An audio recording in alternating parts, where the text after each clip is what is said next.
Selamat siang teman-teman Otomotif TV, apa kabar? Akhirnya, lepas dulu ya, lepas ya, sebentar aja, sebentar. Ya teman-teman, akhirnya kita bisa lihat langsung si CBR 150R terbaru, all new katanya. Tapi kalau menurut saya sih nggak all new banget ya, karena ada beberapa bagian kayak mesin, kayak rangka masih mirip-mirip kayak versi sebelumnya. Cuma kalau secara desain, wow, jadi 250 banget ya, mirip banget kayak kakaknya. Sebenarnya sih banyak yang kecewa, katanya yang ini kok mirip kayak yang 250. Kan 250 jadi kayak image-nya turun, tapi sebenarnya Honda juga yang sebelum-sebelumnya juga udah melakukan hal yang sama kan. CBR 150 yang versi sebelumnya, yang versi full up dari Thailand, terus yang lokal pertama, sampai yang versi yang ini.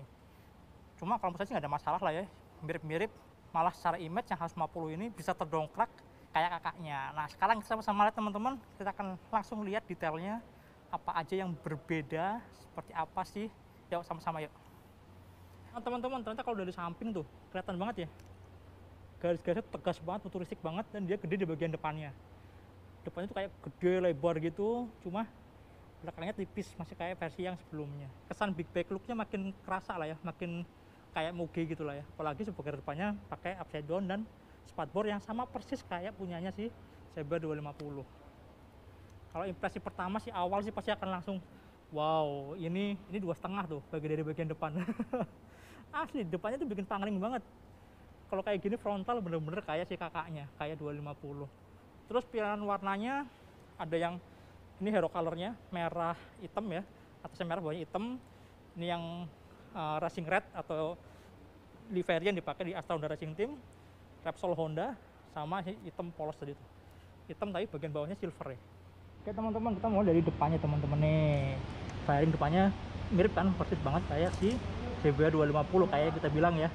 Jadi kalau kita dari dekat, ini ada lampu DRL dan lampu seinnya. Yang bawah ini lampu LED-nya, ini ternyata punya 6 titik. Ini masing-masing 3 titik ya. 3 nyalain guys, tolong guys.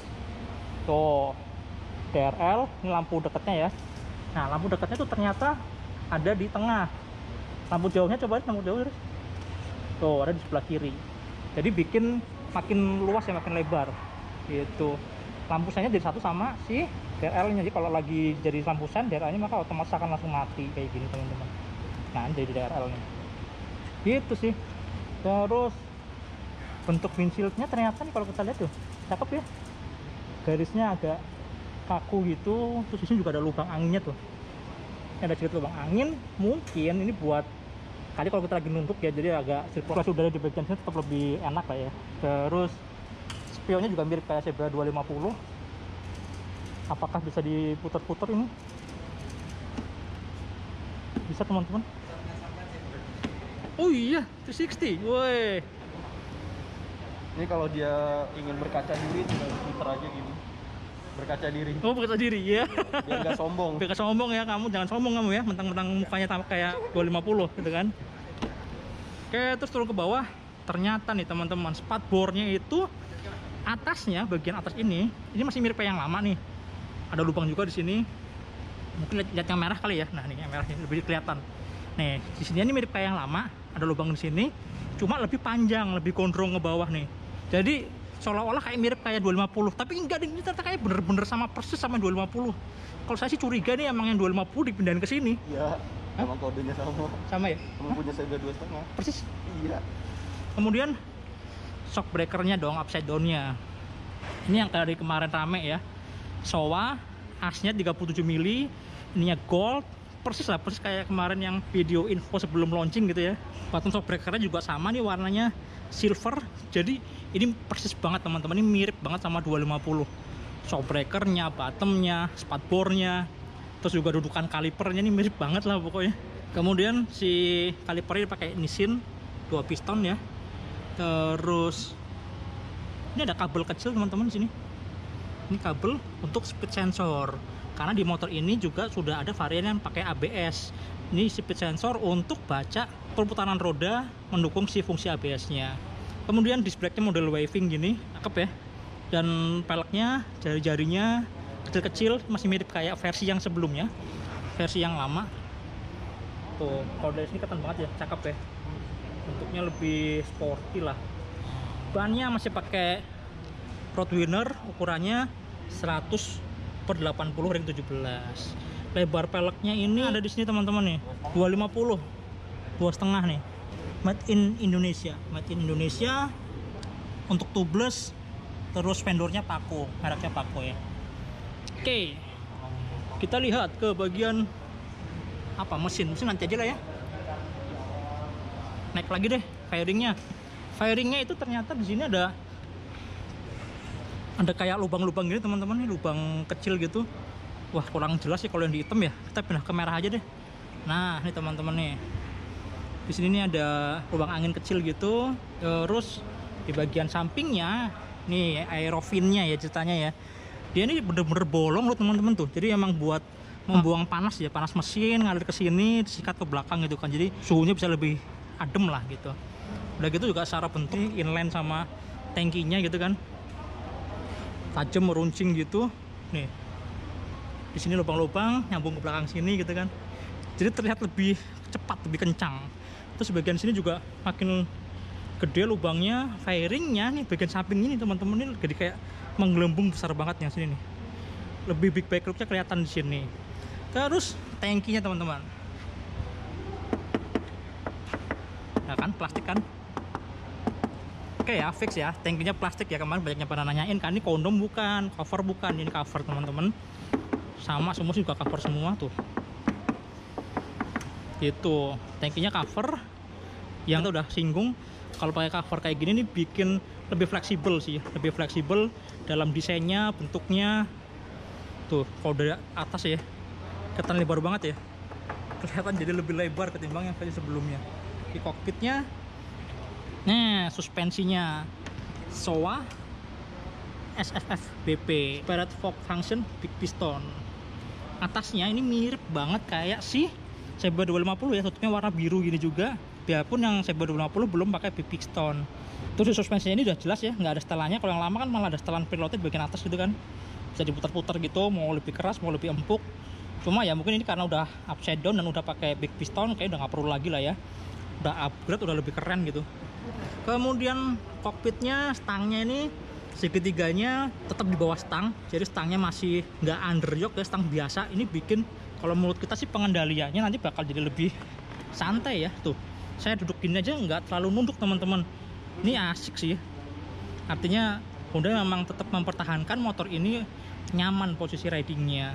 Kemudian kalau stang sebelah kanan ada motor sport tapi nggak ada engine cut off nya, tetap masih nggak pakai engine cut off. Ini ada starter. Terus yang sebelah kiri ini ada pas beam ya, ini lampu dekat, lampu jauh, ini klaksonnya. Terus yang bawah lampu sen gitu. Wow, koplingnya enteng banget teman-teman. Iya lah, kan udah pakai assist and slipper clutch kan. Assistnya ini bikin koplingnya enteng banget. Ini parah sih, enteng banget. Terus apalagi remnya yang atas sama yang kayak yang lama nih. Masternya kecil ya, nggak terlalu besar. Speedometernya juga sama aja. Ini masih modelnya, desainnya masih kayak yang lama. Kita sama-sama nyalain yuk. Diputar kuncinya, kunci kontaknya. Model pengaman bermagnet kayak gini teman-teman. Pengaman bermagnet, tapi masih manual ya. Tutupnya manual, bukanya juga manual.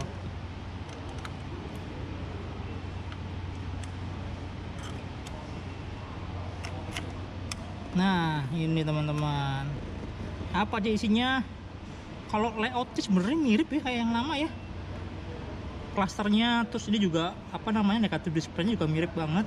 Yang atas tachometer, terus ini ada speedometer, ada tripnya ini ketat di sini teman-teman. Trip A, trip B, ini fuel consumption real time ya. Terus ini yang average-nya, overall fuel consumption-nya. Oh, ada dua, ada A dan B di trip A dan di trip B-nya. Terus ini total odometer. Balik lagi ke trip ya. Ini ada jam digital, ada fuel meter. Terus ini indikator gigi nih teman-teman nih. Coba ya kita masukin giginya. Oh iya, dua. Terus ini ada lampu-lampu, indikator lampu sen. Kemudian lampu dekat, lampu jauh, engine check, gigi netral, ABS, sama satu lagi ini suhu mesin gitu. Kalau speedometer sih masih mirip kayak yang lama, nggak banyak berubah ya, mirip banget sih ini. Kemudian di bagian ininya nih, pasif sininya oke kok, ini bagus kok, ini nggak yang caur-caur banget plastik kasarnya. Terus baut-baut fairingnya kayak gini nih, kecil-kecil, detail-detail kecil-kecil juga semua pakai baut L. Ini L juga teman-teman tuh, L. Ini pakai baut L bodinya ya. Tuh. Kelihatan lebih oke sih. Kelihatan mahal gitu ya. Lanjut apa lagi teman-teman? Joknya yang tadi kita bilang dia nggak terlalu lebar tapi empuk loh ini. Ini empuk nih. Oke lah, empuk, mantap. Nggak kayak Vario ya, nggak kayak PCX. Jadi nyaman. Terus di bagian sininya nih mengecil, mengerucut banget. Nanti kita akan sama-sama cobain, nanti Faris yang akan nyobain di video berikutnya ya. Yang belakang juga ada joknya, nggak terlalu gede gini. Ini kalau kita buka, cobain buka ya. Riz, tolong Riz, buka jok Riz. Ada apa di dalamnya? Oh, ada ruang bagasi kecil nih, penyimpanan di sini. Ini mungkin bisa buat toolkit ya. Buat toolkit, ini ada ruang kecil ya. Ini mungkin bisa buat nyimpan sarung tangan gitu di sini nih. Nggak terlalu gede sih. Gitu. Coba pasang lagi Riz. Joknya imut ya, kecil ya. Iya. Untuk cewek-cewek imut di luar sana. Oke. Terus belakangnya ini tajam-tajam teman-teman. Tuh. Lebih lebar sih itu. Lebar banget dibanding yang lama ya. Ini lebar sininya. Tapi tipis. Oh kan tipis banget kan. Ternyata di sini ada lubang anginnya nih. Ada lubang angin di sini. Lampu belakangnya dong. Model kayak CBR 250. Riz, tolong Riz, CBR 250 Riz. Lampu belakangnya Riz. Ini lampu belakangnya yang atas, lampu remnya yang bawah ya. Coba. Nah, mantap. Sennya LED juga. Ini mirip kayak yang lama nih. Sama kayak Vario juga, sama kayak CBR juga. Khasnya si Honda lah. Gimana? Lampu belakangnya keren nggak? Keren ya? Ini dari belakang sih beneran dikira 250 ya? Oke. Terus spatbornya, waduh, plastiknya kayak gini aja ya, biasa banget. Cuma emang bentuknya cakep sih. Bentuknya kelihatan lebih slim ya. Slim, dan ini saya yakin dia memudahkan kita untuk lepas nih, untuk lepas ininya apa namanya, si spatbornya. Soalnya kalau kita dari bawah tuh, ini simple banget nih. Buka-buka ini bisa langsung plek, lepas semua. Jadi seolah-olah kayak langsung buntung gitu loh. Kalau buat modifikasi oke lah, jadi kalau buat harian tetap harus ada spatbor, harus ada plat nomor, ada lampu seinnya. Lanjut lagi teman-teman, kemana nih? Bagian apa? Bagian samping sini ya. Desainnya bagus nih bagian sampingnya sini. Kelihatan tajam-tajamnya. Terus ini ada kayak sebo pattern yang bentuknya kayak kotak-kotak gini ya. Ini mungkin biar keset gitu kan, nggak terlalu licin di bagian tengah sini. Frame-nya masih mirip kayak yang lama, pakai model tralis gitu. Knalpot juga sebenarnya kayak yang lama juga ya. Ini bentuk-bentuknya masih nggak terlalu beda jauh. Swing armnya tuh kan masih plat besi yang biasa kotak, tapi nih kayak tutup gininya nih, tutupnya dibikin lebih keren lah. Ada ornamen-ornamennya, terus ini juga bentuk X gitu si ring setelan rantainya ya, jadi terlihat lebih keren, lebih sporty. Biarpun swing armnya masih pakai swing arm model lama. Kaliper 1 piston, mesin. Di sini ada speed sensornya, disnya model wave atau model bergelombang. Ban belakangnya 130 ukurannya teman-teman, pakai ERC road winner juga. Peleknya lebarnya 3,5 inci. Oh iya, shock breaker belakangnya kita sama-sama lihat teman-teman. Shock breaker belakangnya nyempil di sini. Kalau versi yang lama itu ada setelannya. Yang ini, oh ternyata tidak ada setelan preload ya teman-teman. Yang sekarang jadi fix nih. Kalau yang lama itu malah ada setelan preloadnya shock breaker belakangnya. Ini Showa juga, cuma fix. Masih pakai Prolink, ada linknya di sini teman-teman. Ada linknya. Ini linknya ini bikin redaman suspensinya jadi lebih oke lah ya. Dia meredam nggak sampai ke rangka, tapi redam sini dulu. Gitu. Kalau mesin nih, mesin teman-teman masih kayak yang lama ya mesinnya. Bagian luarnya juga sama aja. Dia DOHC 4 klep. Powernya, torsinya semua sama ya, sama yang saja sebelumnya. Push-stepnya juga kayak yang lama, sini juga bisa dilipat gitu ya. Ini ada buat ya kita kalau lagi nikung, buat kira-kira lah udah nyangkut atau belum gitu kan. Kemudian kalau dari sebelah sini kelihatan banget ya teman-teman, swing arm besinya gitu kan. Swing arm besinya masih konvensional. Satu lagi ini ada versi modifikasi. Kalau yang versi modifikasi ini ada beberapa tambahan ya, kayak ginian nih. Detail-detail kayak ini, terus stiker di tutup tangkinya. Kemudian ini paling keren sih. Ini wajib dipunyain sama yang beli CBR 50, cover single seat. Jadi seolah-olah kayak motor balap tuh kan. Wow, cakep, bikin pangling.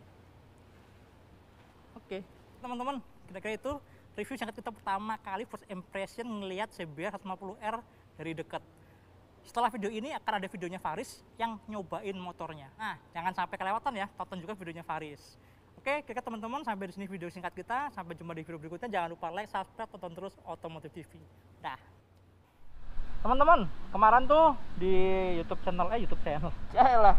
di Instagram pribadi saya, salah ya, itu di Instagram Otomotif TV ya. Waduh, Instagram official kok. Maafkan. Teman-teman mau pertanyaan enggak nih? Kita mau nyobain CBR 150 gitu kan. Terus ternyata banyak banget Chris pertanyaan-pertanyaannya. Lihat ya. Nah, tadi kita sempat ngobrol-ngobrol ke beberapa bos-bosnya Honda ya. Ada dari Korkom, mereka ngasih jawabannya. Cuma nggak mau di videoin ya. Ya udah kita jadi jubirnya lah, juru bibir. Menyampaikan aja lah. Apa Riz? Pertama itu maaf ya, buka. Oh iya sih. Yang paling penting selain desainnya baru, sayangnya mesinnya nggak berubah. Why? Nah, dapat jawaban. Jadi tadi ternyata itu dijelasin bahwa ini berdasarkan hasil surveinya mereka ini si AHM, mesin ini masih sesuai lah, masih bisa mencukupi kemauannya konsumennya CBR 150. Jadi kalau ada yang nggak cocok, jangan-jangan bukan konsumennya ya. Anda bukan dari golongan CBR, bukan. Kalau merasa kurang kenceng berarti ya. Iya, jadi katanya gitu. Secara harian, dipakai buat harian, komuting harian, mesin ini masih cocok dan konsumennya ya nggak komplain banget lah gitu loh. Padahal kalau kita ngeliat sosmed agak kejam sebenarnya ya. Iya, ngeceng-ngecenginya ya. Waduh. Klotok-klotok lah. Mesin Tapi yang ini udah nggak klotok-klotok kok. Sebelumnya yang parah. Sebelumnya parah. Oke, better lah.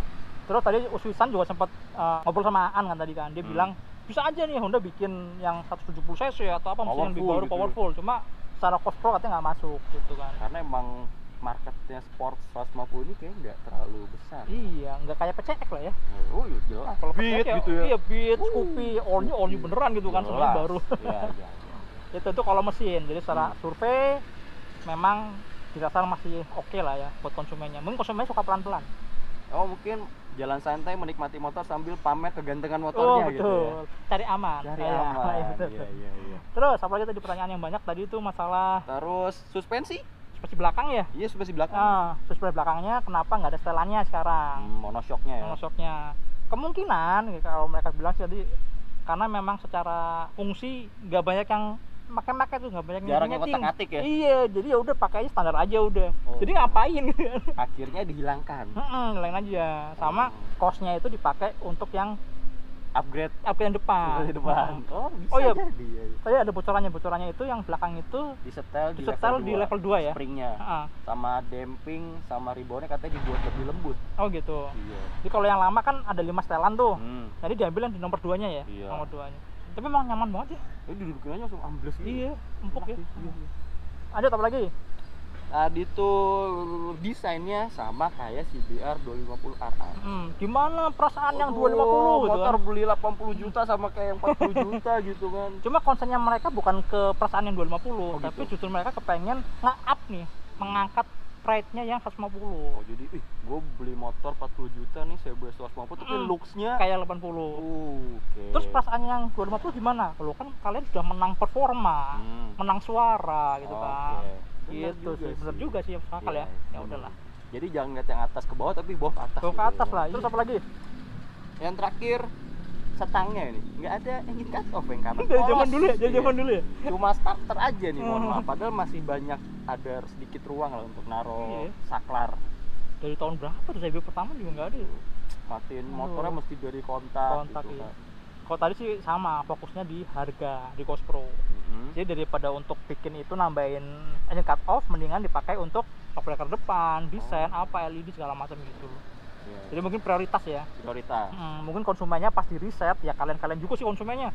Konsumennya itu pas di riset salah satu yang dibutuhkan tuh bukan itu, tapi lebih ke desainnya mungkin gitu kan, suspensinya lah gitu kan, looknya gitu kan, gitu sih.